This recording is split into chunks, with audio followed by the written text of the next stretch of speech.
तो good afternoon everyone. अष्टांग आयुर्वेद महाविद्यालय के इस पदार्थ विज्ञान एवं आयुर्वेद इतिहास के ऑनलाइन लेक्चर सीरीज में आप सभी का स्वागत करता हूं। Myself doctor Manoj Chaudhary and yesterday we have discussed about the introduction of पदार्थ विज्ञान। पदार्थ विज्ञान एवं आयुर्वेद इतिहास विषय की उपयुक्तता क्या है उसके बारे में हमने देखा। फिर हमने देखा सिलेबस या करिकुलम जो है वो कैसा है, उसको हमने ग्रॉस उसके ऊपर ओवरलुक किया। फिर हमने क्वेश्चन पैटर्न देखा कि आपका क्वेश्चन पेपर जो आता है यूनिवर्सिटी का उसका पैटर्न क्या रहता है। फिर हमने इंटरनल असेसमेंट जो Maharashtra university of health science की ओर से होता है और हमारे पदार्थ विज्ञान विषय के लिए लगभग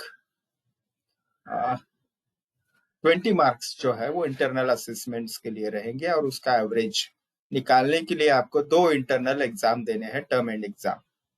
वो हमने देखा और उसके बाद में साक्षात हमने जो हमारा अभ्यासक्रम है, करिकुलम है, पेपर फर्स्ट, उसके बारे में हमने शुरुआत की। मैं विद्यार्थियों से अनुरोध करना चाहूंगा कि वो कम से कम डिस्कशन आवर में अपना वीडियो ऑन रखे ताकि मेरी ये तसल्ली हो जाए कि आप सच में लेक्चर को अटेंड कर रहे हैं। तो चलिए, उसमें हमने देखा पहला जो पॉइंट है पार्ट ए में पेपर फर्स्ट के आयुर्वेद निरूपण, और उसमें हमने लक्षण ऑफ आयु, कंपोजिशन ऑफ आयु, ये बातें देखी। और 1.3 नंबर जो है वो लक्षण एंड क्लासिफिकेशन ऑफ सिद्धांत, ये आता है। तो मैंने अपने ग्रुप पे जो ग्रुप डिस्कशन के लिए बनाया है उस पे पदार्थ विज्ञान का मैंने सिलेबस आपके साथ पीडीएफ शेयर किया है, उसके अनुसार हम आगे बढ़ेंगे। और आज मुख्यतः हम लक्षण देखेंगे यानी डेफिनेशन एंड क्लासिफिकेशन ऑफ सिद्धांत। और हमें अगर समय मिलता है तो introduction to basic principles of Ayurveda, Ayurveda के मूलभूत सिद्धांत एवं उनकी उपयुक्तता, इस टॉपिक को भी हम शुरुआत करेंगे और उसमें कुछ सिद्धांत हम देखेंगे। तो ये हमारा सिलेबस के आयुर्वेद निरूपण के 4 मुद्दे हैं, उसमें से 2 के ऊपर हमने कल डिस्कशन किया, आज आगे के 2 हम शुरू करेंगे। तो सबसे महत्वपूर्ण बात कि आयुर्वेद के जो विषय है वो सभी विषय हमें संहिताओं में मिलते हैं और संहिताओं से ही दोहन करके फिर विषयानुसार जो डिपार्टमेंट वाइज स्ट्रक्चर हुआ पोस्ट इंडिपेंडेंट पीरियड में आयुर्वेद एजुकेशन का, तो 14 डिपार्टमेंट या 14 विभाग आज मौजूद है। तो कुछ उसके विभाग जो आयुर्वेद संहिता सिद्धांत विभाग केवल एक विभाग है कि जो फर्स्ट ईयर से लेके 3rd ईयर तक हमें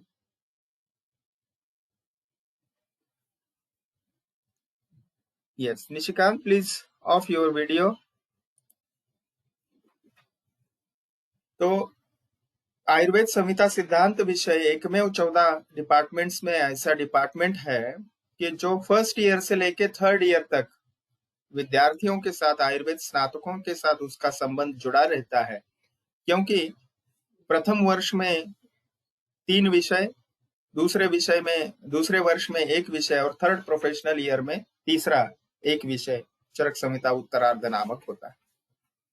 कहने का तात्पर्य यह है कि संहिताओं का अध्ययन बहुत महत्वपूर्ण है और संहिताओं से ही सभी विषयों की उपज हुई है। तो उसमें 3 संहिताएं जो है मुख्य, उसको बृहत्त्रयी कहा जाता है, चरक संहिता, सुश्रुत संहिता और अष्टांग संग्रह और अष्टांग हृदय संहिता। तो ये जो हमारी क्लासिकल टेक्स्ट है जिसके हम बार बार रेफरेंसेस लेंगे सभी विषयों में, उसके बारे में हम आयुर्वेद इतिहास विषय कभी चर्चा करेंगे तो वो ज्यादा आपके समझ में आएगा। तब तक विषय की रुचि बढ़ाने के लिए यूट्यूब में मेरे मराठी और हिंदी दोनों भाषा में लेक्चर्स डले हुए हैं पिछले बैच के, उसको भी आप देख सकते हो जब भी आपको फ्री टाइम मिले। तो बृहत्त्रयी, ग्रेटर ट्रियो, चरक संहिता, सुश्रुत संहिता और अष्टांग संग्रह एवं अष्टांग हृदय संहिता, दे आर ऑथरशिप वाग्भटाचार्य नाम से ही है, इसलिए उसको संहिताज ऑफ वाग्भट करके इकट्ठा यहाँ पे स्लाइड में लिखा है। और लघुत्रयी यानी इसमें विषय जो है वो मर्यादित है, और माधव निदान संहिता, शारंगधर संहिता और भाव प्रकाश संहिता। चरक संहिता, सुश्रुत संहिता और अष्टांग संग्रह संहिता में अष्टांग आयुर्वेद का वर्णन आता है, यानी मनुष्य के शरीर के लिए स्वास्थ्य रक्षण एवं व्याधि की चिकित्सा करने के लिए जो भी आवश्यक अंग है, जिसे हम स्पेशलिटीज कहते हैं, वो सभी उसी में आए हैं। लेकिन लघुत्रयी ये संहिताएं ऐसी है कि जिसमें एक विषय लेके उसके ऊपर ज्यादा डीप उसके डिस्क्रिप्शन आता है। जैसे माधव निदान में आयुर्वेद की डायग्नोस्टिक मेथोडोलॉजी आई है, और शारंगधर संहिता में विविध औषधों का निर्माण, विशेषतः वनस्पतिज औषधों का निर्माण, फार्मास्यूटिकल साइंस उसमें डेवलप डिस्कस किया गया है। और भाव प्रकाश संहिताओं में हम उसको कहते हैं कि आयुर्वेद मटेरिया मेडिका, यानी वनस्पतियों का ज्ञान, हर्ब्स के डिटेल्स उसमें आते हैं। तो इस प्रकार बार बार ये नाम आएगा, चरक संहिता, सुश्रुत संहिता, तो ये आपको पता होना चाहिए, भाव प्रकाश संहिता इत्यादि। तो इसलिए मैंने ये आपको इंट्रोडक्शन के तौर पे बताया। अब बार बार संहिता ये शब्द आता है, तो संहिता शब्द का ही अर्थ जो है, अगर अंग्रेजी में आपको बताए तो union, collection, compilation, systematically arrangement of the words और pros, compilation of different laws and rules of concerned subjects. Sometimes there are hymns of Veda following particular sequence. So इस प्रकार के उसके अलग अलग अर्थ होते हैं। लेकिन विशेषतः हमारे आयुर्वेद में प्रियव्रत शर्मा जी, अगर आपको प्रथम वर्ष या हिंदी विषय का कोई भी बुक चाहिए, लगभग सभी विषयों के बुक है, पदार्थ विज्ञान का बुक मैंने नहीं देखा, इसलिए मैंने आपको वो कल शेयर नहीं किया। तो अकॉर्डिंग टू आचार्य प्रियव्रत शर्मा जो है, वो हिंदी विषय के विषयानुसार पुस्तक लेखक के पायोनियर है। सबसे आदर्श पुस्तकों की रचना उन्होंने की है। तो वो बताते हैं samhita includes all the specialities of the subject, यानी संहिताएं जो है वो अष्टांग आयुर्वेद का वर्णन करती है। तो ये 8 अंग जो है स्पेशलिटीज ऑफ आयुर्वेद, वो कौन सी है? तो आपके सामने अभी ये स्लाइड में आप देखोगे तो ये 8 मुख्य, हमें इसे स्पेशलिटीज कहेंगे, विशेषतः क्लिनिकल स्पेशलिटीज। तो वो शल्य तंत्र, शालाक्य तंत्र, काय चिकित्सा, भूत विद्या, कौमार भृत्य, अगत तंत्र, रसायन तंत्र और वाजीकरण तंत्र। तो ये 8 विभाग है। अष्ट माने 8 और अंग माने स्पेशलिटीज या विभाग, तो इसीलिए उसको अष्टांग आयुर्वेद कहा गया है। हमारे महाविद्यालय का नाम भी उसी के ऊपर दिया गया है। तो देखिए, आपको समझने के लिए शल्य तंत्र माने सर्जरी, शालाक्य माने ईएनटी एंड ऑप्थेल्मोलॉजी, काय चिकित्सा माने इंटरनल मेडिसिन, भूत विद्या में विशेषतः डेमोनोलॉजी यहाँ पे ट्रांसलेशन है, लेकिन इसको आप बैक्टीरियोलॉजी या वायरोलॉजी के तौर पे भी देख सकते हैं। कौमार भृत्य तंत्र यानी जिसमें बाल रोग या पीडियाट्रिक ब्रांच है ये। अगत तंत्र में विशेषतः टॉक्सिकोलॉजी का और मेडिकल ज्यूरिस्प्रूडेंस का, न्याय वैद्यक का इसमें संबंध आता है। 7वां जो अंग है वो रसायन तंत्र है, यानी रिजुवेनेशन, व्यक्ति को 100 वर्ष के आयु तक सदैव स्वस्थ कैसे रहना है उसके रिलेटेड ये रिजुवेनेशन ब्रांच है। वाजीकरण तंत्र ये विशेषतः विरिलिफिकेशन, यानी विशेषतः धर्म अर्थ काम मोक्ष, इन 4 पुरुषार्थों में से जो काम पुरुषार्थ है, यानी मैरिड लाइफ या सेक्सुअल लाइफ आप कह सकते हो आसान भाषा में, उसको कैसे आदर्श पद्धति से उसको अंगीकार कर सकते हैं ये। और ये केवल यह अर्थ नहीं है, उसका इनफर्टिलिटी साइंस, उससे रिलेटेड अगर संतति नहीं हो रही है, मेल इनफर्टिलिटी है, फीमेल इनफर्टिलिटी है, तो उसको कैसे ट्रीट किया जाए, ये 8वां अंग यानी वाजीकरण तंत्र हमें समझाता है। तो ये 8 ही अंग जो है वो संहिताओं में निहित है। आप चरक संहिता देखोगे तो उसमें ज्यादा से ज्यादा काय चिकित्सा जो अंग है उसको प्राधान्य क्रम दिया है, और अन्य जो 7 अंग है उसमें है, लेकिन वो तुलनात्मक दृष्टि से कम है। अगर सुश्रुत संहिता देखोगे आप तो उसमें सर्जरी, ईएनटी, इससे रिलेटेड ज्यादा डिस्क्रिप्शन है या गाइडेंस मिलता है हमें, ठीक है। और फिर अष्टांग संग्रह और अष्टांग हृदय में ये दोनों यानी मेडिसिन ब्रांच और सर्जरी ब्रांच, इन दोनों का कॉम्बिनेशन हमें अष्टांग संग्रह एवं अष्टांग हृदय में मिलता है। तो ये संहिताओं का नाम बार बार आएगा, इसलिए मैंने आपको थोड़ा उसके बारे में आपको पहचान कराने की कोशिश की। अब पदार्थ विज्ञान का जो सिलेबस पॉइंट आता है 1.3, दैट इज लक्षण। व्हाट इज लक्षण? लक्षण मीन्स व्याख्या, डेफिनेशन एंड क्लासिफिकेशन ऑफ सिद्धांत, सिद्धांतों का वर्गीकरण। अब ये सिद्धांत जो है वो क्या है? ये सिद्धांत एक पारिभाषिक शब्द है। सिद्धांत यानी कंसेप्ट या थियरी, या उसको हम केवल प्रिंसिपल, फंडामेंटल प्रिंसिपल कहेंगे तो भी उचित होगा। लेकिन सिद्धांत को हमने ट्रांसलेट थियरी या कंसेप्ट करना, ये उतना लेजिस्लेबल नहीं होगा, इसलिए उसका अंग्रेजी ट्रांसलेशन डॉक्ट्राइन, डॉक्ट्राइन जो है DOCTRINE, ये किया जाता है, तो वो ठीक है। अब आगे जाएंगे कि जैसे मैंने आपको कल समझाया कि हमने गणित विषय की शुरुआत की जब भी स्कूल लाइफ में, मैंने, आपने, सभी ने, तो हमने 0 से 9 अंक उसके बारे में पहले जाना, और फिर नेक्स्ट स्टेप्स में हमने सीखा कि एडिशन सब्सट्रैक्शन क्या करते हैं। तो 0 से 9 अंक को समझना, यही बेसिक प्रिंसिपल हो जाता है या मूल सिद्धांत हो जाता है गणित विषय का। अगर वो फाउंडेशन आपका स्ट्रांग हो जाए, पक्का हो जाए, ठीक है, एडिशन, सब्सट्रैक्शन, मल्टीप्लिकेशन इत्यादि, तो आपको गणित विषय बहुत आगे से आप रुचि से उसको पढ़ सकते हो, अध्ययन आप अच्छे से कर सकते हो। तो किसी भी विषय के, आयुर्वेद के भी मूलभूत सिद्धांत अगर आप ठीक समझे, इसीलिए मैंने यहाँ पे चित्र दिया है फाउंडेशन का। A strong foundation is essential to build an house and for the longevity of that particular house.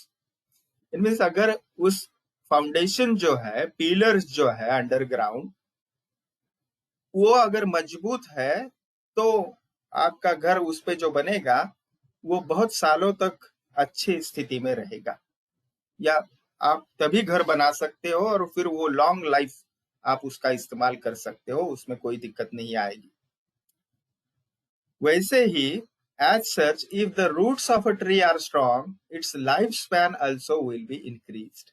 अगर कोई वृक्ष है और उसकी जड़ें बहुत अंदर तक गई है, तो वो कोई उखाड़ नहीं सकता। कितनी भी बड़ी बाढ़ आ जाए, कितना भी बड़ा यानी क्या बोलते हैं उसको, मराठी में वादळ कहते हैं, उतना ही बड़ा थंडर स्टॉर्म आ जाए या स्ट्रॉन्ग उसमें कुछ भी चीजें उस पे ऊपर आघात हो, तो वो गिरेगा नहीं, वो बना रहेगा। यानी जड़ें मजबूत होनी चाहिए। जो जैसे पिलर है, फाउंडेशन है एक बिल्डिंग के लिए, जैसे जड़ें मजबूत होना एक वृक्ष की आयु के लिए आवश्यक है, वैसे ही किसी भी शास्त्र को अच्छे से समझने के लिए उसके जो मूलभूत सिद्धांत है या बेसिक फंडामेंटल प्रिंसिपल्स है, वो आपको अच्छे से आने चाहिए। तभी और तभी उस शास्त्र को आप अच्छे से अध्ययन कर सको। इसलिए those roots and basic fundamentals to know is very essential to study any science, and that's why here we are studying here about the siddhanta. Now, what is siddhanta? Siddhanta can be translated as theory or doctrine, as I have said before, but see, it is not exactly equal. Theories are continuously developing, okay, but the siddhantas are the permanent, full and final. You can interpret it in different way, by physics way, by chemistry way, or by bio chemistry के अनुसार आप उसको वर्णन कर सकते हो। तो वर्णन करने की पद्धतियां अलग अलग हो सकती है, लेकिन सिद्धांत कभी बदलता नहीं। तो चरक संहिता जैसे हमने उसका नाम देखा, it is mainly dedicated with the internal medicine branch. It is also well describing about the vajikarana and rasayana tantra also. Panchakarma का बहुत अच्छे से वो विस्तार से वर्णन करती है संहिता। तो ऐसी चरक संहिता का एक विभाग है जिसको विमान स्थान कहा जाता है। इसका अध्ययन हमने दूसरे वर्ष में करना है। तो विमान स्थान के 8वां अध्याय, यानी जो लास्ट चैप्टर है, जिसका नाम रोग भीषक जीतीय अध्याय है, उस अध्याय में सिद्धांत की व्याख्या एवं सिद्धांत का आपको प्रकार उदाहरण सहित वहां पे वर्णन मिलता है। मैं ये बात आपको इन डिटेल क्यों बता रहा हूं? जब भी आपको प्रश्न पूछा जाएगा सिद्धांत की व्याख्या एवं उसके प्रकार लिखे, और ये अगर आपको 5 मार्क के एसएक्यू के लिए प्रश्न आता है, शॉर्ट आंसर क्वेश्चन के लिए आता है, तो उसको आपको रेफरेंस के साथ अगर लिखे तो आपको 5 में से 5 मार्क जरूर मिल सकते हैं। तो अथ सिद्धांताः, तो सिद्धांत प्रकरण यहाँ से चालू होता है। सिद्धांतो नाम स अयाः परीक्षकैः यह परीक्षकैः बहुविधम परीक्षा हेतुभिश्च साधयित्वा स्थाप्यते निर्णयः। तो सिद्धांत क्या है, किसे सिद्धांत कहते हैं? तो it is a conclusion established by scientist और investigators after testing in several ways. बहुत प्रकार से उसका परीक्षण जब किया है अनेक परीक्षकों द्वारा, अनेक शास्त्रज्ञों द्वारा, और उससे जो निर्णय वो स्थापित करते हैं, वो कंक्लूड करते हैं कोई चीज, तो उसे सिद्धांत कहते हैं। देखिए, बहुत बार ऐसे इंटरप्रेट किया जाता है कि आयुर्वेद की संहिताएं जो है वो ऐसे कोई व्यक्ति या कोई विशिष्ट साधु पुरुष ध्यान में बैठा और उसने अपने ज्ञान चक्षु से देखा और संहिता लिख दिया या ये सूत्र लिख दिए। केवल इतना सीमित अर्थ नहीं है, ये भी अर्थ शायद हो सकता है, लेकिन महत्वपूर्ण बात यह है कि those all are the clinical practitioners. बहुत सालों से, बहुत वर्षों से, बहुत काल से वो चिकित्सा करते थे। देखिए, अग्निवेश तंत्र को ही चरक संहिता नामकरण किया गया ईस्वी सन 2री शताब्दी में, और अग्निवेश तंत्र का काल जो है वो ईसा पूर्व 1500 वर्ष है, तो लगभग पोस्ट वैदिक पीरियड है। और उस वक्त व्यक्ति की आयु लगभग 400 वर्ष के आसपास होती थी। ठीक है, कहने का तात्पर्य यह है कि अनेक अनुभव उनको थे, बहुत एक्सपीरियंस्ड, और फिजिशियंस ये सभी हमारे आचार्य थे। आचार्य किस लिए हम उनको कहते हैं? तो वो हमारे गुरु है, वो हमारे टीचर है। ठीक है, टीचर ये बहुत सीमित अर्थ होता है, इसलिए मैं गुरु शब्द का, आचार्य शब्द का बार बार प्रयोग करता हूँ। तो उन्होंने अपने क्लिनिकल ऑब्जर्वेशंस, एक्सपीरियंसेस जो है, तो उस वक्त की जो भाषा संस्कृत थी उसमें उन्होंने ढाल दिया, उसमें उन्हें शब्दबद्ध कर दिया। ठीक है, वो केवल ऐसे ही उनके मन में आया और उन्होंने लिख दिया, ऐसी बात नहीं। And that's why this is important. Each and every word or verse in our classical text are सिद्धांत। तो सिद्धांत क्या है? वो एक निर्णय है। कौन सा निर्णय है? जो परीक्षक ही, अनेक वचन है, अनेक परीक्षकों द्वारा स्थापित किया निर्णय है। पहली बात, अनेक परीक्षकों ने वहां पे काम किया है। बहुविधम परीक्ष्य, अनेक प्रकार से परीक्षण, एनालिसिस उन्होंने किया है। और बहुविधम हेतु भी, अनेक एंगल से, अनेक दृष्टिकोण से उसको जांचा परखा है, और फिर उसको कंक्लूड किया है, उन्होंने एकमत बनाया है। उस निर्णय को सिद्धांत कहते हैं। ठीक है, ये हो गई सिद्धांत की व्याख्या या लक्षण या डेफिनेशन। ये सिद्धांतों के 4 प्रकार हैं। चरक मीमांसा 8वें अध्याय में ही सचतुर्विधाः 4 प्रकार बताते हैं। सर्वतंत्र सिद्धांत, प्रतितंत्र सिद्धांत, अधिकरण सिद्धांत एवं चौथा अभ्युपगम सिद्धांत। तो ये फिर एक बार बोल दो आपको। CH माने चरक संहिता, VI माने विमान स्थान, एब्रेविएशन आपको समझा रहा हूं। 8 यानी 8वां चैप्टर है, अध्याय 8वां, और उसमें से 37 नंबर वर्स में ये कोटेशन आया है। So this is the style of giving quotation और रेफरेंसेस। कम से कम आप चरक विमान स्थान ही लिख दें तो भी एग्जामिनर जो है, आपका टीचर जो है, वो सेटिस्फाई हो जाएगा। तो उसको पहले से आप अगर आदत डाल दे तो आगे कठिनाई नहीं आती। तो देखिए, मैंने कहा जैसे फ्रीक्वेंटली आस्क्ड क्वेश्चन में आता है ये, तो आपको 4 प्रकार याद रखने हैं। सर्वतंत्र सिद्धांत, प्रतितंत्र सिद्धांत, अधिकरण सिद्धांत और अभ्युपगम सिद्धांत। ठीक है, आगे ले जाते हैं। तो इसको एक एक को अभी समझेंगे। सबसे पहले सर्वतंत्र सिद्धांत। तो सर्वतंत्र सिद्धांत क्या है? तो हमें संस्कृत व्याख्या जो है उसकी दोहराऊंगा नहीं, आपके सामने है। That the universally accepted theory, इसको हम सर्वतंत्र सिद्धांत कहें, आसान भाषा में इसका ट्रांसलेशन करें तो ये थियरी कैसी है? Which is accepted universally by all the treatises. Now what mean by the treatise? Treatise means samhita, Charaka Samhita के द्वारा स्वीकृत है, सुश्रुत संहिता के द्वारा स्वीकृत है, इस पद्धति से। ओके सो और अगर हम आज की भाषा में कहें तो आयुर्वेद ने इस सिद्धांत को एक्सेप्ट किया है, एलोपैथी भी मानती है, होम्योपैथी भी मानती है, एटसेट्रा जो भी मेडिकल हेल्थ सिस्टम्स है वो सभी मानते हैं, इसको सर्वतंत्र सिद्धांत कहेंगे।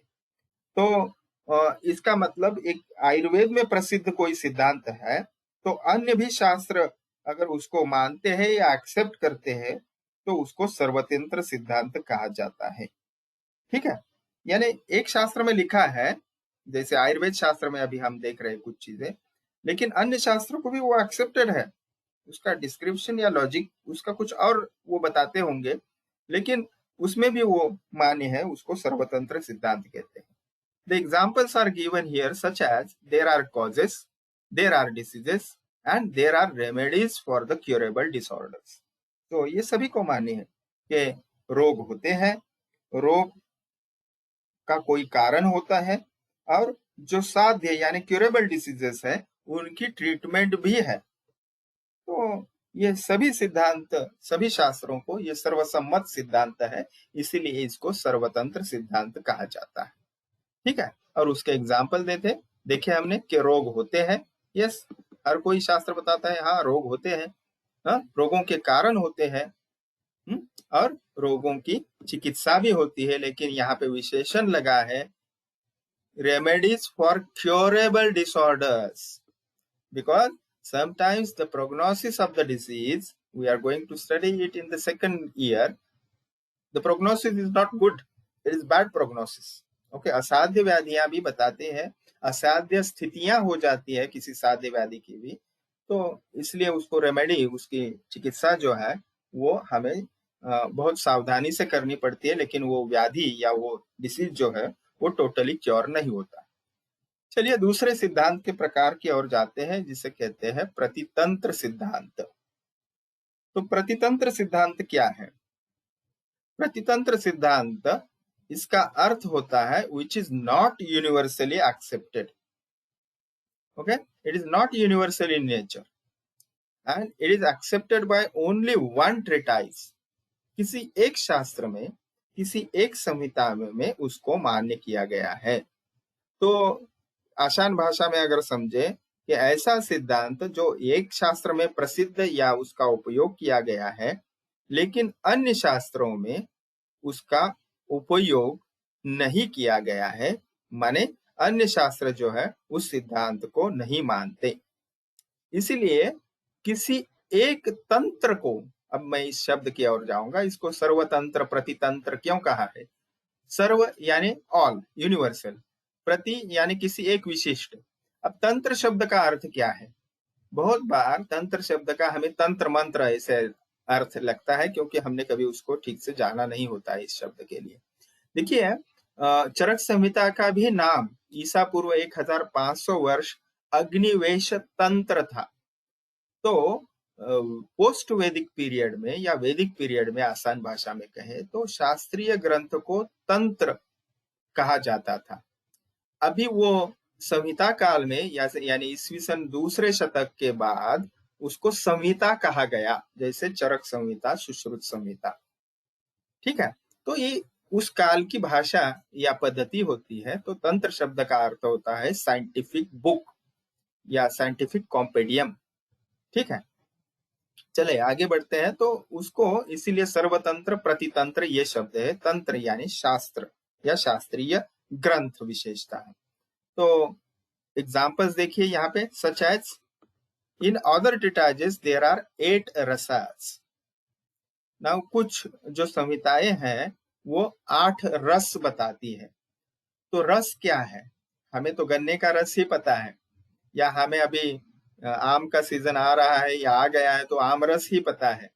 तो जूस इस शब्द से हमें रस शब्द पता है, मराठी में हो या फिर अगर लिटरेचर में रहे तो श्रृंगार रस, क्रूर रस, इस पद्धति के हमें रस वहां पे मिलते हैं। लेकिन यहाँ पे रस शब्द का अर्थ है आयुर्वेद में terminology in context with Ayurveda, रस माने विशेषतः षड रस यानी टेस्ट, जो हमें जीवा के ऊपर फील होता है। तो मधुर, अम्ल, लवण, तिक्त, उष्ण, कषाय यानी स्वीट, सोवर, सॉल्टी एटसेट्रा। तो ये रस है। तो कुछ शास्त्र या कुछ ग्रंथ 8 रस बताते हैं, लेकिन चरक संहिता 6 ही रस बताते हैं। ओके, कुछ लोग जो है उसको 5 रस भी बताते हैं। इस प्रकार से अलग अलग ग्रंथों में अलग अलग रसों की संख्या दी है। ठीक है। अगर और किसी विषय के ऊपर ध्यान दे, वो विषय अभी आपको समझ में नहीं आएगा, इसलिए मैं वो आपको नहीं बताऊंगा। जैसे सांख्य दर्शनकार जो है, या स्कूल ऑफ सांख्य हम कहेंगे, सांख्य फिलोसॉफी, वो सत्कार्यवाद सिद्धांत बताती है। लेकिन जो न्याय स्कूल है या वैशेषिक स्कूल है, जो हम बाद में देखने वाले हैं, इसको कहेंगे philosophical schools of ancient India और इंडिया, तो उसको असत्कार्यवाद सिद्धांत मान्य है। तो इस प्रकार से किसी एक विशिष्ट शास्त्र को ही जो सिद्धांत शास्त्र के लिए मर्यादित है केवल, तो उसको सिद्धांत जो है वो प्रतितंत्र सिद्धांत हो जाता है। और अन्य सिद्धांत जो है, अन्य शास्त्र जो है, वो सिद्धांत को नहीं मानते। ये हो गया दूसरा प्रकार। पहला हुआ सर्वतंत्र, दूसरा प्रतितंत्र। अभी तीसरा है अधिकरण सिद्धांत। तो अधिकरण सिद्धांत क्या है? अधिकरण सिद्धांतो नाम स यस्मिन् अधिकरणे प्रस्तूयमाने सिद्ध। तो मैं इसका आपको ट्रांसलेशन बताता हूं, क्योंकि फर्स्ट ईयर में हमें ये श्लोक पढ़ना थोड़ा सा अटपटा लगता है, क्योंकि अभ्यास नहीं होता। धीरे धीरे जैसे ही अभ्यास हो जाएगा, आप बहुत आसानी से ये सब चीजें समझने लगो। तो ये अधिकरण सिद्धांत यानी इसको हम ट्रांसलेट कर सकते हैं इम्प्लाइड थियरी।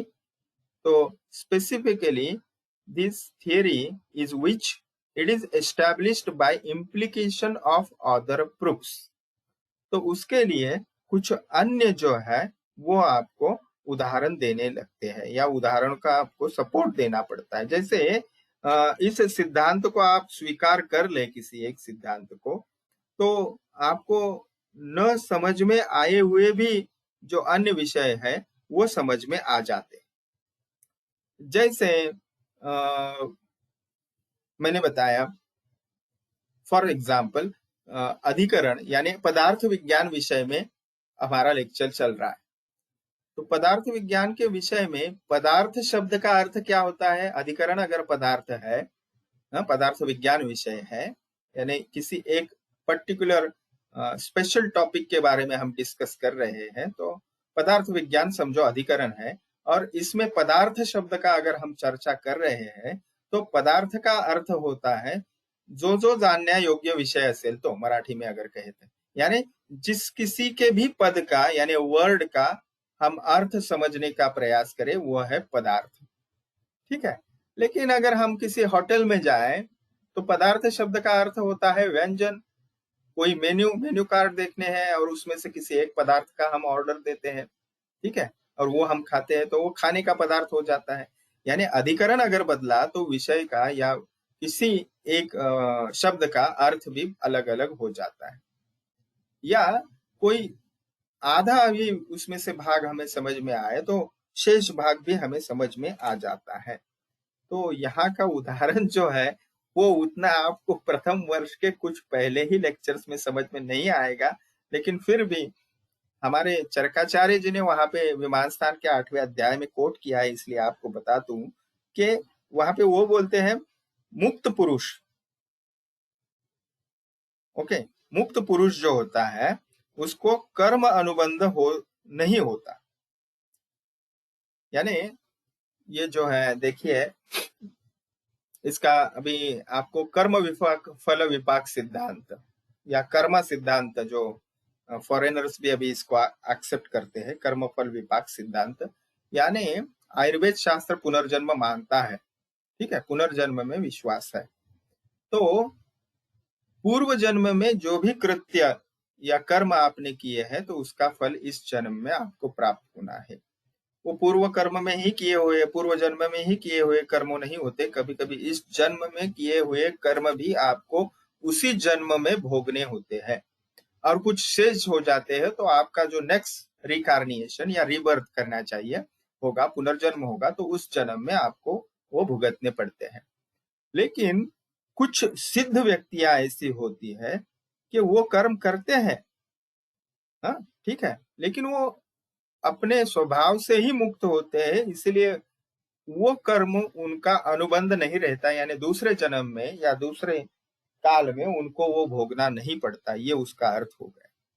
ठीक है, तो इसीलिए पाप पुण्य ये जो संकल्पनाएं हैं वो निस्पृह या अनासक्त व्यक्ति को वो लागू नहीं है। ठीक है, यानी मुक्त व्यक्ति जो है वो कर्म करता है, लेकिन पाप पुण्य के ये जो नियम है उसको लागू नहीं है, या उसको वो नहीं उसको भुगतने पड़ते।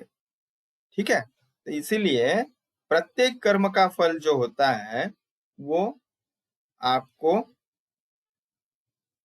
अन्य जो जन्म होगा या उसी जन्म में कुछ दिन पश्चात आपको भुगतने होते हैं। लेकिन अगर आपको कर्मफल का कुछ शेष भाग है तो वो आपको नेक्स्ट आपका जो बर्थ होगा उसमें आपको भुगतने पड़ते हैं। यानी जहां यहाँ पे पुनर्जन्म की चर्चा हो रही है, तो इसलिए अधिकरण अगर पुनर्जन्म यह है तो उसमें कही गई बातें हर एक जगह पे आपको समझ में आती है। यानी मुक्त पुरुष को कह दिया तो मुक्त पुरुष को कर्मफल अनुबंध नहीं होता, यानी बंधे हुए पुरुष को होता है, ये उसका अर्थ हुआ। ठीक है, so the emancipated cannot show any good और bad consequent effect of deeds because of absence of desires, उसको कोई इच्छा ही नहीं होती। This proves that the effect of deeds emancipation presence of self and the other world. तो अपने आप इससे क्या सिद्ध होता है कि प्रत्यभाव अभवंती, यानी पुनर्जन्म होता है, ये इससे सिद्ध होता है। ये उदाहरण उसको आपने समझ में नहीं आएगा, इसलिए मैंने आपको अधिकरण का उदाहरण सिंपल दिया कि पदार्थ विज्ञान विषय में पदार्थ शब्द का अर्थ होता है किसी एक विषय का, किसी एक शब्द का अर्थ जानना इन डिटेल में।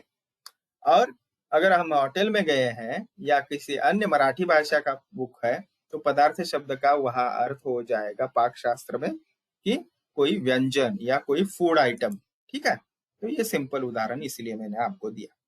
अभी चौथा उदाहरण या सॉरी चौथा प्रकार है अभ्युपगम सिद्धांत। अभ्युपगम सिद्धांत यानी कोई हाइपोथेटिकल थियरी जो प्रूव संपूर्णतः नहीं हुई है। ठीक है, या आसान भाषा में है तो कोई विषय समझाने के लिए, कोई विषय का महत्व बताने के लिए बढ़ा चढ़ाकर उसकी स्तुति की जाती है और उसके फायदे ज्यादा से ज्यादा बताए जाते हैं, तो इसको अभ्युपगम सिद्धांत कहते हैं आसान भाषा में। यानी ये सिद्धांत अपरीक्षित, अनुपदिष्ट या तर्क शुद्ध नहीं होता है, फिर भी उसको प्रधान या बढ़ा चढ़ा के बताया जाता है, ऐसे सिद्धांत को अभ्युपगम सिद्धांत कहते हैं। जैसे आप सेकंड ईयर में देखोगे कि द्रव्य प्रकरण आता है तो द्रव्य प्रधान है या सबसे महत्वपूर्ण है। द्रव्य यानी क्या, मटेरियल।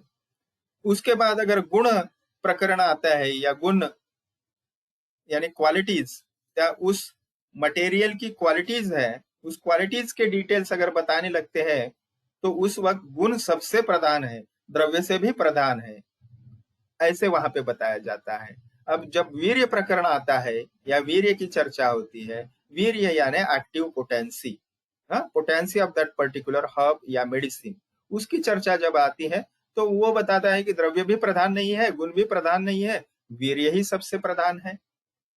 इस प्रकार से उस विषय का महत्व बताने के लिए अभ्युपगम सिद्धांत का प्रयोग किया जाता है। लेकिन अभ्युपगम सिद्धांत ये सब परीक्षकों द्वारा परीक्षित नहीं होता, यानी वो अपरीक्षित होता है, और उसका लॉजिकल एक्सप्लेनेशन, कार्य कारण मीमांसा आप नहीं दे सकते, इसलिए उसको अभ्युपगम सिद्धांत कहा गया है। इति चतुर्विधा सिद्धांत, इस प्रकार ये 4 सिद्धांत के जो प्रकार है वो हमारे चरक संहिता में वर्णित किए गए हैं। तो अगर कभी कभी क्या होता है कि एसएक्यू के लिए तो प्रश्न आता ही है, जैसे सिद्धांत व्याख्या 3 मार्क के लिए आ जाएगी। या फिर अभ्युपगम सिद्धांत केवल एक प्रकार आपको 3 मार्क को पूछा जाएगा। नहीं तो 5 मार्क के लिए सिद्धांत व्याख्या या सिद्धांत लक्षण एवं उनके प्रकार या उनका वर्गीकरण, कैटेगराइजेशन, टाइप्स, कुछ भी नाम से आ सकता है। तो ये 5 मार्क के लिए आ सकता है। कभी कभी क्या होता है एलएक्यू में आता है। और जैसा मैंने आपको पहले इंट्रोडक्शन लेक्चर में क्वेश्चन पेपर डिस्कस करते वक्त बताया कि स्ट्रक्चरल एलएक्यू होता है। एलएक्यू कैसे आएगा देखिए, फॉर एग्जाम्पल सिद्धांत की व्याख्या एवं प्रकार लिखे और सामान्य विशेष सिद्धांत विस्तार से वर्णन करें। ओके, तो इसमें क्या हो जाता है, आपको सिद्धांत की व्याख्या यानी डेफिनेशन लिखनी है, टाइप्स लिखने हैं और सामान्य विशेष सिद्धांत, उसको हम भविष्य में जानने वाले हैं उस थियरी को, तो उसको आपको विस्तार से लिखना है। इस प्रकार से भी एज अ पार्ट ऑफ एलएक्यू ये प्रश्न बहुत बार पूछा गया है और इसको आप अच्छे से जाने। ठीक है, यहाँ तक कोई आपको शंकाएं है तो पूछिए।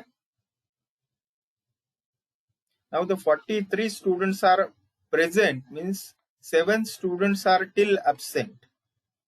तो प्लीज जो भी 7 विद्यार्थी अभी तक ज्वाइन नहीं हुए हैं उनको आप ये मैसेज दे दे कि ये बहुत आवश्यक है।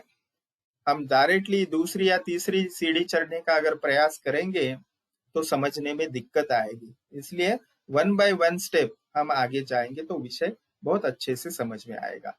और पदार्थ विज्ञान अगर समझ में आ गया आपको तो आपको अष्टांग हृदय समझ में आ जाएगा, आपको रचना यानी एनाटॉमी समझ में आ जाएगी, क्रिया फिजियोलॉजी समझ में आ जाएगी। ठीक है, आगे जाके जिसके ऊपर आपको दूसरे और तीसरे विषय में फिर आपको डायग्नोसिस और डिसीज का ट्रीटमेंट भी करना है। चलिए, तो नेक्स्ट जो टॉपिक है,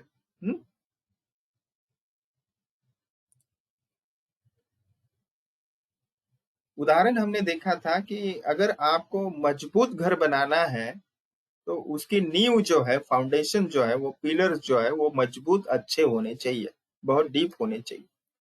और कोई वृक्ष अगर है तो उस वृक्ष की या उस पौधे की जड़ें मजबूत होनी चाहिए, तो ही वो वृक्ष जो है वो लंबे काल तक इस धरातल पे मौजूद रहेगा। अगर उसकी जड़ें खोखली हो गई है, मजबूत नहीं है, तो वो वृक्ष जो है वो 1-2 बारिश में या तूफान आ जाए वो बिल्कुल नष्ट हो जाएगा। तो वैसे ही हमारे बेसिक प्रिंसिपल्स ऑफ आयुर्वेद जो है वो स्ट्रांग होने चाहिए, वो आपको अच्छे से समझ में आने चाहिए। और एक बार वो आपने विजन आपको आ गई तो बिल्कुल सभी विषय आपको जो है आगे क्लिनिकल है, पैराक्लिनिकल है, वो बहुत अच्छे से समझ में आ जाए। तो हम यहाँ देखेंगे मूलभूत आयुर्वेद की सिद्धांत एवं उनकी उपयुक्तता। ये जो हमारे करिकुलम में 1.4 नंबर टॉपिक है उसको हमें आगे ले जाना है। तो जैसे मैंने थोड़ी देर पहले बताया, so basic principles of Ayurveda को ही मौलिक सिद्धांत हिंदी में कहा जाता है। तो मौलिक शब्द का अर्थ होता है मूलेन संबद्धाः मौलिकाः, that means the things related to root. Okay, मूल का अर्थ होता है root. So the word basic is derived from the Greek word basio, it is also meaning as root, and that's why basic principles जो है वही मौलिक सिद्धांत है, यानी उस शास्त्र के अपने सिद्धांत जो समझने के बाद अपने आप वो शास्त्र जो है आपको ज्ञात, उसका ज्ञान जो है वो ठीक से अच्छे से आप ले पाओगे। जैसा मैंने मेरे पहले ही लेक्चर में बताया कि साइंस हमें बहुत भाता है क्योंकि उसमें लॉजिकल एक्सप्लेनेशन होता है, लेकिन फिलॉसफी जो है वो साइंस के भी ऊपर है। ये बात आपको आज ठीक ना लगे शायद, लेकिन जब आप अध्ययन चिंतन आपका जब बढ़ेगा तो आपको ये बात बहुत अच्छे से समझ में आएगी। और ये फिजियोलॉजी वर्ड भी जो है वो 2 टर्म से बना हुआ है, फिलो और Sophia. Philo means love and Sophia means human reason. So the philosophy is nothing but love of reason, or love of human judgment and discrimination. So, observing and surveying the existence is philosophy.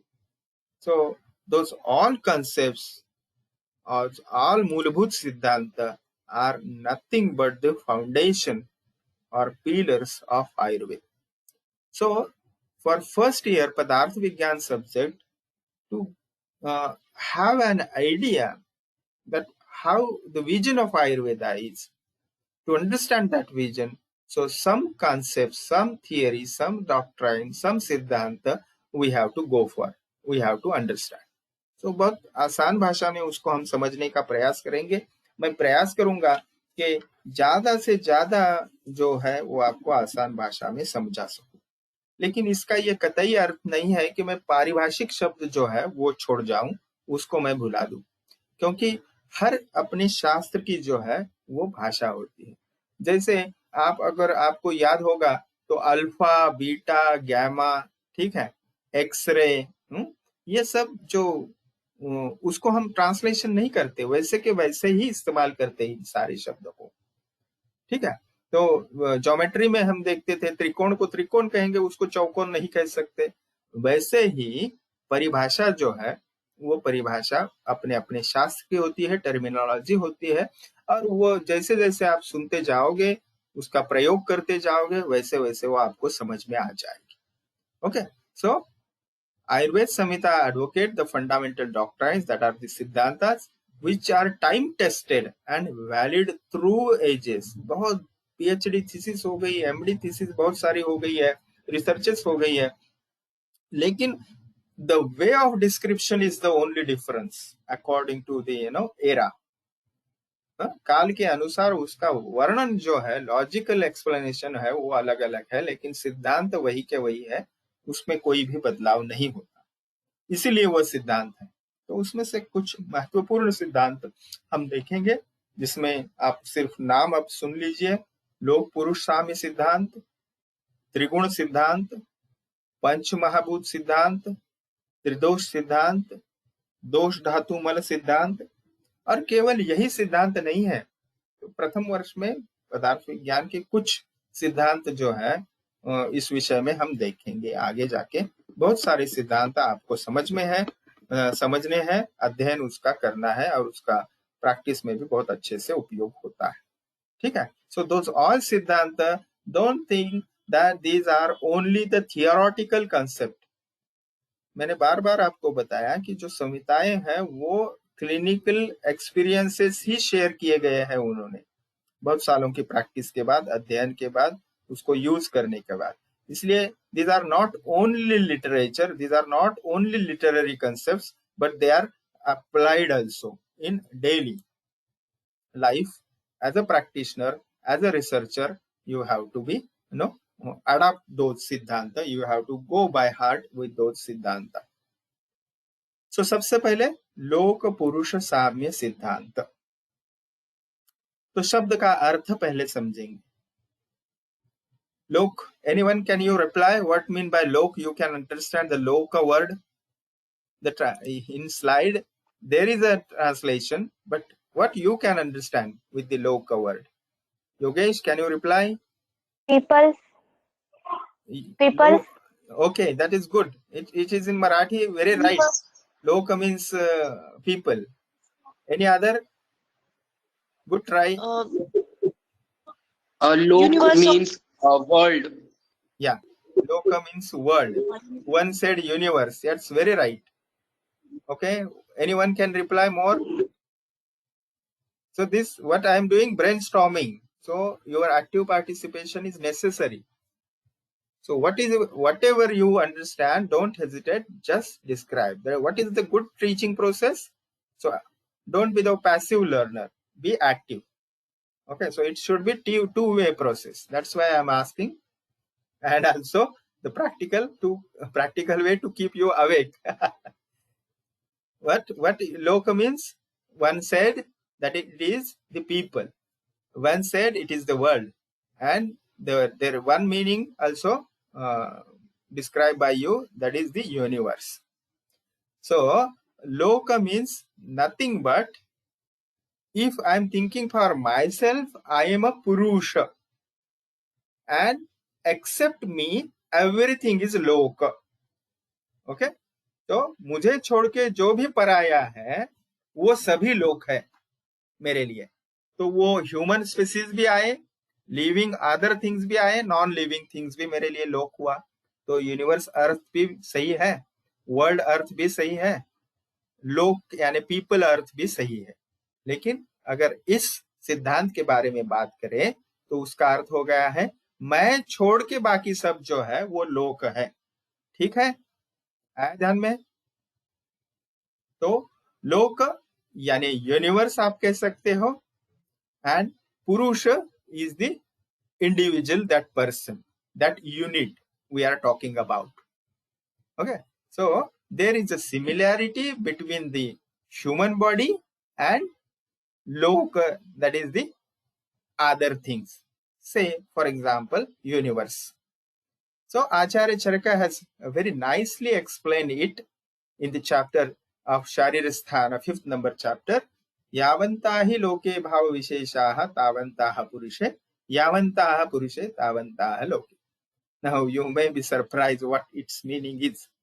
Nothing, it is very simple. जो मेरे अंदर घटनाएं हो रही है वही बाहर घटनाएं हो रही है, या अन्य भाषा में कहे तो जो बाहर घटनाएं हो रही है वही मेरे शरीर के अंदर हो रही है। सो साम्य मीन्स सिमिलैरिटी। सो इसलिए human body is equal to universe. Okay, so that's why whatsoever form entities are in the universe, the same are in the human body. देखिए कितने अच्छे तरीके से हमें समझाते हैं कि विजिबल चीजें जो है शरीर के अंदर हम नहीं देख सकते, तो बाहर जो घटनाएं हो उसको हम जान सकते हैं, समझ सकते हैं, देख सकते हैं। उसको समझ के देख के हमने जानना है कि शरीर के अंदर क्या हो रहा है। In a gross perspective, in a broad manner they are explaining, and slowly we will go in detail. अभी इसको क्यों जानना है?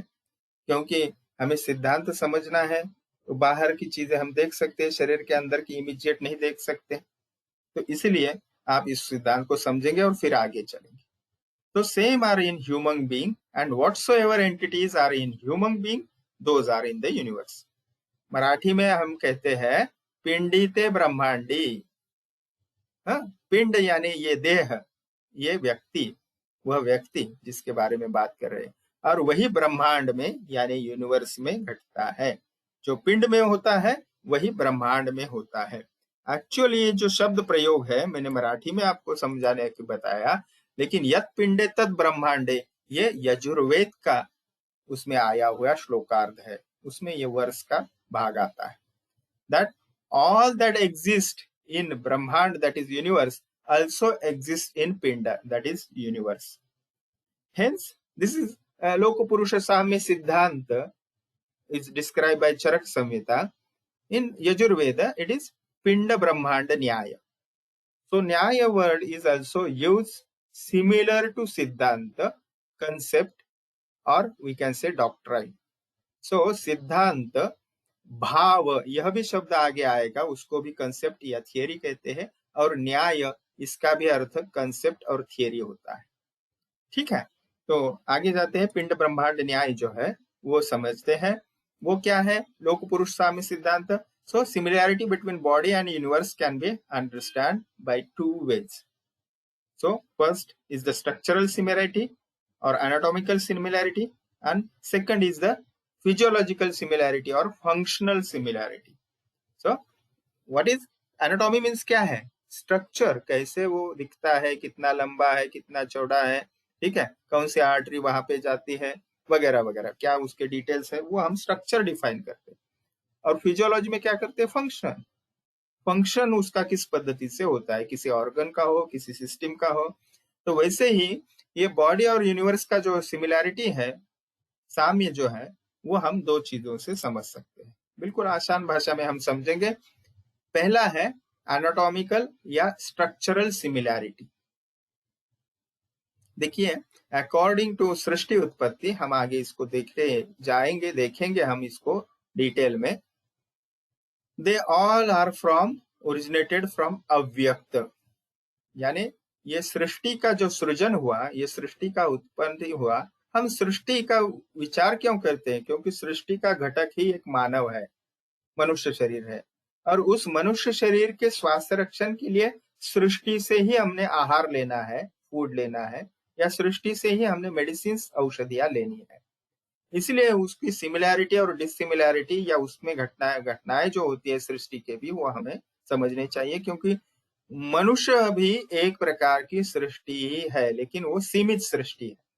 इसलिए सृष्टि की उत्पत्ति जब होती है, वो लिविंग है या नॉन लिविंग है, तो वो अव्यक्त यानी एक एक डिफाइंड फॉर्म उसका नहीं रहता, उससे होती है। ठीक है। और आतर एक सिंपल उसको देखें, अगर चरक सूत्रस्थान का रेफरेंस लेंगे तो सर्वम द्रव्यम पांच भौतिकम अस्मिन अर्थे। तो सर्व जो है वो कोई भी चीज बनी है, पानी है, हवा है, या मनुष्य शरीर है, ठीक है, ये पूर्ण ब्रह्मांड यानी यूनिवर्स है, ये पंच महाभूतों से बना है। यानी इसके अगर आप डिवीजन करें और मूलभूत उसके एलिमेंट्स अगर आप उसको समझने की कोशिश करेंगे साइंटिफिकली, तो इस सृष्टि के भी पांच घटक है, पृथ्वी, आप, तेज, वायु, आकाश। और मनुष्य शरीर भी जो है वो स्ट्रक्चर जो है वो पांच महाभूतों से ही बना है। पंच महाभूत सिद्धांत जब हम डिटेल में देखेंगे तो ये और अच्छा समझ में आएगा। तो ये स्ट्रक्चरल सिमिलरिटी हो गई कि सृष्टि भी यानी यूनिवर्स जो है वो भी पंच महाभूतों से बना है, और मनुष्य शरीर भी पंच महाभूतों से बना है। और फंक्शनल सिमिलैरिटी देखेंगे, physiology. So activities in the human body are similar happening और occurring in the universe. So ये तीन क्रियाएं मूलभूत होती है सृष्टि यानी मनुष्य शरीर के बाहर यानी यूनिवर्स में, विश्व में, और अपने शरीर में, मनुष्य शरीर में भी। वो तीन क्रियाएं कौन सी है? तो विसर्ग, आदान और विक्षेप। तो विसर्ग का अर्थ क्या है? वो है टू गिव स्ट्रेंथ और यूनियन, कोहेजन। आदान क्या है? ट्रांसफॉर्मेशन और changing one thing into another. Simple example, digestion. हम चपाती खाते हैं, हम रोटी खाते हैं, चावल खाते हैं, लेकिन उससे बनता है क्या? मसल टिश्यू बनता है, ब्लड टिश्यू बनता है। ओके। विक्षेप यानी मोमेंट्स। सो बाहर भी हम देखते हैं हवा के स्वरूप में हवा बहती है, पर्वत तक वो उखाड़ देती है, चट्टाने वो गिरा देती है जब तूफान आता है तब। और शरीर में भी ऐसा एक तत्व है जो डिफरेंट मूवमेंट्स के लिए रिस्पॉन्सिबल है। तो सुश्रुताचार्य बहुत आसान भाषा में ये समझाते हैं हमें, प्रकृति लोक पुरुष साम्य सिद्धांत।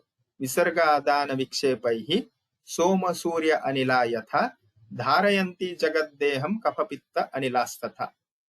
यथा तथा ये जो शब्द आता है संस्कृत भाषा में या किसी वर्ष में, श्लोक में, तो जैसे वैसे यानी जिस प्रकार से बाहर ये घटनाएं घटती है वैसे ही शरीर में घटती है। तो ये तीन क्रियाएं होती है, विसर्ग, आदान, विक्षेप। क्रमशः ये जो सृष्टि में जो है वो कौन करता है? देखिए, विसर्ग यानी यूनियन, तो सृष्टि में कौन करता है? सोम यानी चंद्र। पुरुष शरीर में कौन करता है? ह्यूमन बॉडी में कफ दोष करता है। अभी ये वात पित्त कफ क्या है, इसको भी हम त्रिदोष सिद्धांत में जानेंगे। ये फिजियोलॉजिकल कॉन्स्टिट्यूएंट्स है अकॉर्डिंग टू आयुर्वेद। आदान क्रिया घटती है तो वो लोक में यानी यूनिवर्स में सूर्य यानी सन के द्वारा होती है, SON, सन। और मनुष्य शरीर में ये पित्त दोष के द्वारा होती है, ट्रांसफॉर्मेशन। जैसे मैंने कहा, रोटी को पचन के बाद वो ट्रांसफॉर्म हो जाती है मसल टिश्यू में या किसी और टिश्यू में। तो ये आदान हुआ। विक्षेप कैसे समानता है? देखिए, यूनिवर्स में ये विंड यानी अनिल के द्वारा होती है। विंड मराठीमध्ये वारा म्हणतो आपण त्याला, और ह्यूमन बॉडी में, मनुष्य शरीर में, ये वात दोष के द्वारा होता है। तो इस पद्धति से ये सिमिलैरिटी होती है सृष्टि में और मनुष्य शरीर में, लोक में और पुरुष में। यही लोक पुरुष साम्य सिद्धांत है। ओके। और in this way the tridosha, that is the kapha pitta vata जो है वो विसर्ग, आदान और विक्षेप ये क्रियाएं करते हैं। और सृष्टि में यही क्रियाएं मून, सन एंड विंड ये करते हैं। ठीक है। इस यहाँ तक हमने लोक पुरुष साम्य सिद्धांत जो है वो बहुत अच्छे से समझने की कोशिश की। अगर आपके कुछ प्रश्न हैं तो उसको लेंगे, और आज का जो ये व्याख्यान है वो यही समाप्त करेंगे।